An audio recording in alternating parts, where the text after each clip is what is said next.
Thank you, everyone. Thank you for the very kind introduction. Um, all protocols observed. Good afternoon. It's one thing to be invited to speak at St. Francis Mangu.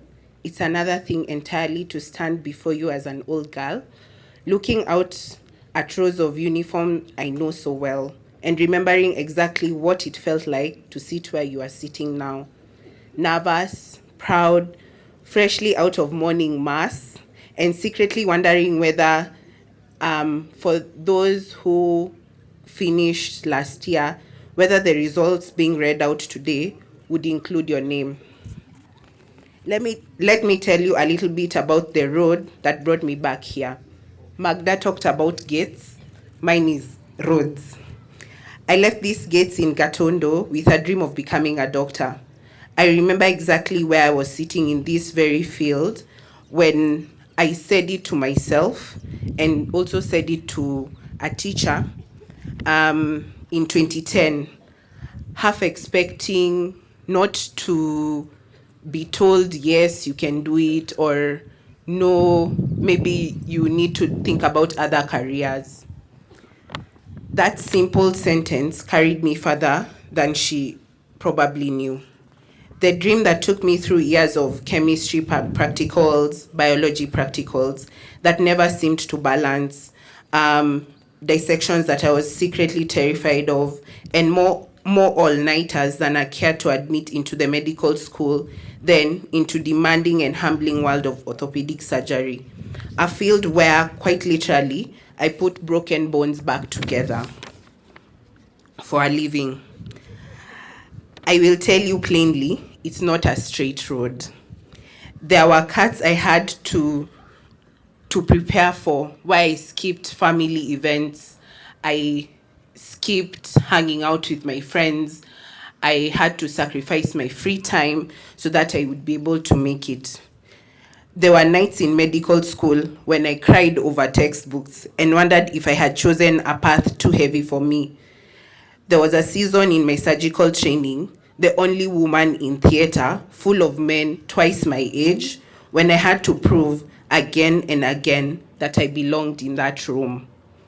I share this because prize giving days can sometimes make success look like a straight line. It really is. It is closer to a St. Francis Mangu hockey match, full of setbacks, fouls, and mud, with the win only coming at the very end. Today, I'm 32 years old. I'm a practicing orthopedic surgeon. I'm married, I'm raising 2 children under 5, and I stand here expecting my 3rd child. I tell you this not to impress you, but because I want you to see something clearly. The version of me sitting in these same rows years ago had no idea had no idea this life was coming. I didn't have it all figured out.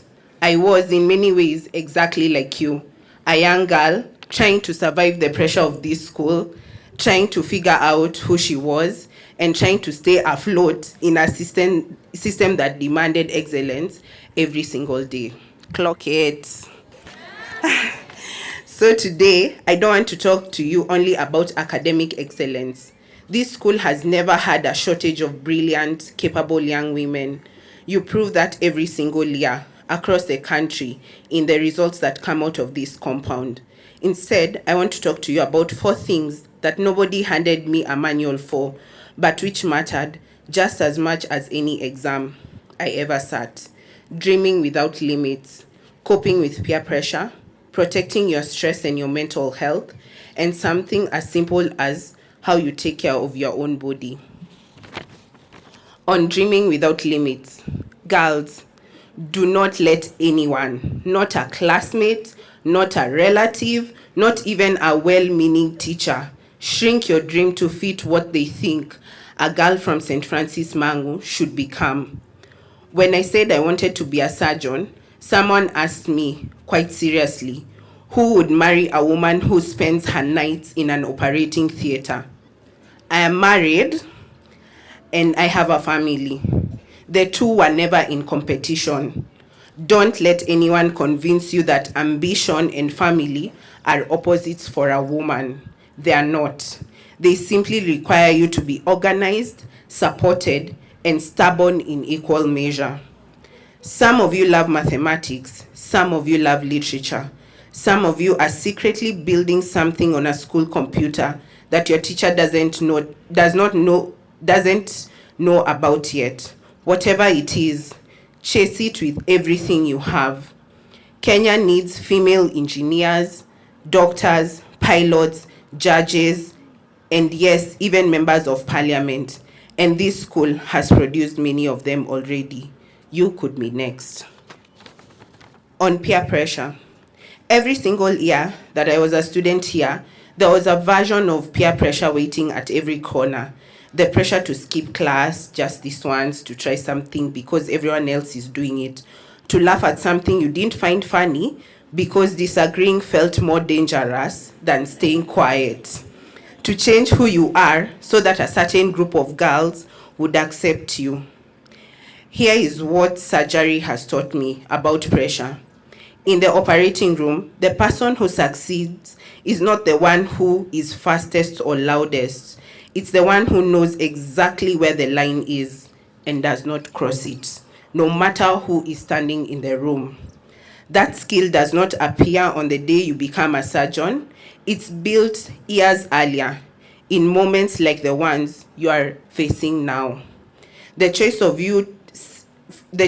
who you sit with at the dining hall, when you say what you say when a friend pushes you towards something you know is wrong, whether you have the courage to walk away from a group that makes you feel small in order for them to feel big themselves. I want you to understand something clearly. True friends do not need you to prove yourself through risk. The friend worth keeping is the one who respects your no the first time you say it. Saying no to peer pressure is not weakness. It is the quiet, steady courage the school has always tried to build in its girls. In every field I have worked in, medicine, surgery, motherhood, the women I respect most are the ones who could stand alone when it mattered. All I can say, some of you are out here practicing mores, trying to convince your friends to sneak snacks past the matron than you are practicing your mathematics. Redirect that energy. If you can negotiate your way past a matron holding a torch at 9 p.m., most of you don't understand. We used to stay on the other side, so we used to do something called crossing. You guys are very lucky that you have your dorms here, as we used to cross. Oh, you cross. Okay. So you understand the negotiations. Anyway, if you can negotiate that, you can absolutely negotiate your way through a university scholarship interview. It's the same skill, but better use. Peer pressure does not end at the school gate, by the way. It simply changes clothes. It becomes the pressure to post a certain kind of photo, to own a certain kind of phone, to keep up a lifestyle you are watching on a screen that is often more filtered than real. The habit of saying, "This is not for me," that you build here in Form 2, in this very field, is the very same muscle you need at 25, at 30, at 40, at even 50. And yes, even when you have life going on. On stress, anxiety, and protecting your mind. I'll be honest with you, because pretending otherwise would dishonor this ground. Medicine did not remove stress from my life. Some days it multiplied it. There has been long calls in theater, sleepless nights with a newborn, and the quiet exhaustion of trying to be excellent at my job, while also being present for my family. Anxiety is not something that disappears once you leave Centef and make it. It follows you in different shapes for the rest of your life. What changes is not whether you feel it, it is what you do with it. Some of you carry weights that no one in this field can see. The pressure to perform academically, the fear of disappointing a parent who sacrificed to bring you here, the ache of comparing yourself To the girl who always seems to be the top of the class, I want to say this plainly. As a doctor, as a surgeon, as a woman, stress that is not spoken about does not disappear. It grows heavier in silence. I know some of you cope by telling yourselves you'll manifest an A in physics without opening a textbook. I respect the confidence, truly. But that, my dears, is what we say is the Lulu. Manifestation pairs beautifully with revision. It does not replace it. Let me give you something practical. When stress builds in your body is often trying to tell you before your mind admits it. A racing heart before an exam, trouble sleeping, a stomach that will not settle, tears that come without warning. These are not signs of weakness. They are signals. The same way you feel pain after an injury. Learn to notice them early. Talk to someone before the weight becomes unbearable, not after. Breathe slowly when your thoughts are running fast. Break a frightening task, a difficult syllabus, a mountain of revision into small pieces you can actually hold in your hands. The same way you break anything into small manageable steps rather than staring at the whole thing and panicking. If there's one thing I need you to carry out of all this, it is your pain is never something to handle alone. It is never something to punish your own body for.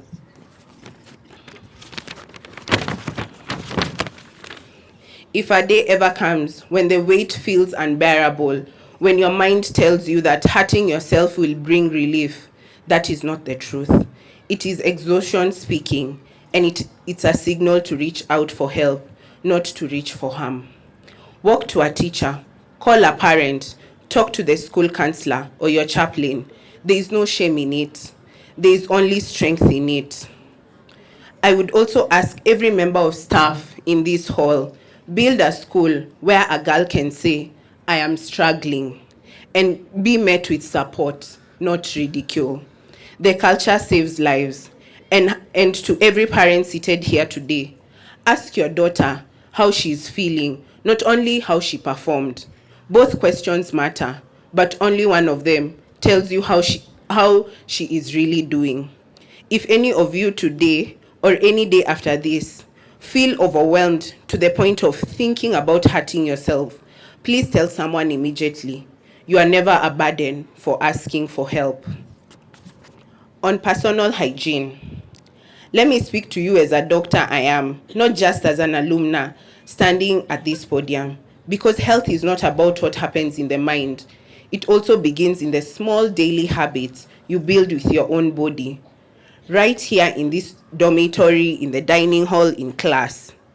Adolescent changes a young woman's body faster than you can keep up with. A new sweat, a new oil on your skin, and for many of you, you experience your first menses away from home. Simple things matter more than you think. Washing daily, changing into clean clothes, brushing your teeth every morning and night, and keeping your nails short and clean, washing your hands before every meal and after using the toilet, and changing your sanitary towels regularly, and being very hygienic during your period. Please don't be ashamed to ask a matron, a teacher, or a trusted friend for help or supplies if you ever need them. This is health, not embarrassment, and every girl in this place has walked the same path as you. A quick word to whoever is spraying an entire bottle of body spray as a substitute for a shower. Tunakujua. Deodorant is not a support actor. It's not the main character. Water and soap remain undefeated. In many years, I have seen how something as ordinary as an unwashed cut or anything would turn into an infection. The same principle guides me in my daily life. Small, consistent discipline prevents large, painful consequences. I will also add something we rarely get invited to say at school functions. Sleep and water are not optional extras. A body that is starved of rest cannot concentrate, cannot fight off illnesses, and certainly cannot perform well in an exam room. I know the temptation to read under a torch at midnight is strong, Form 4s, especially close to the exam. But a well rested mind will always outperform an exhausted one. Drink your water. Eat your meals properly, even the ones you complain about in the dining hall. Sleep your hours where the timetable allows. This too is discipline, and this is how you protect the same brain you are working so hard to fill with knowledge. Beyond avoiding illness, how you care for your body is how you tell yourself quietly and daily that you matter. That is not vanity, that is self respect. And it is also good stewardship of the body God has given you. In closing, to every girl receiving a prize today, congratulations. You have earned it, and your families are very proud of you. Wear that achievement with humility and let it push you further rather than letting it become the ceiling of what you believe you can do. To every girl who did not hear her name called today, I want you to know that I sat in seats like yours more than once without a prize in my hand, wondering whether I was good enough. I'm standing here today as a surgeon. Your story is still being written, and one exam, one term, one disappointment doesn't determine how it ends. Take care of your body, take care of your mind. Choose your friends with wisdom, not fear. Dream a size too big for your current circumstances, and then work daily to grow into it. Hold on to your faith. It has carried generations of St. Francis Mangu girls before you, and it will carry you too.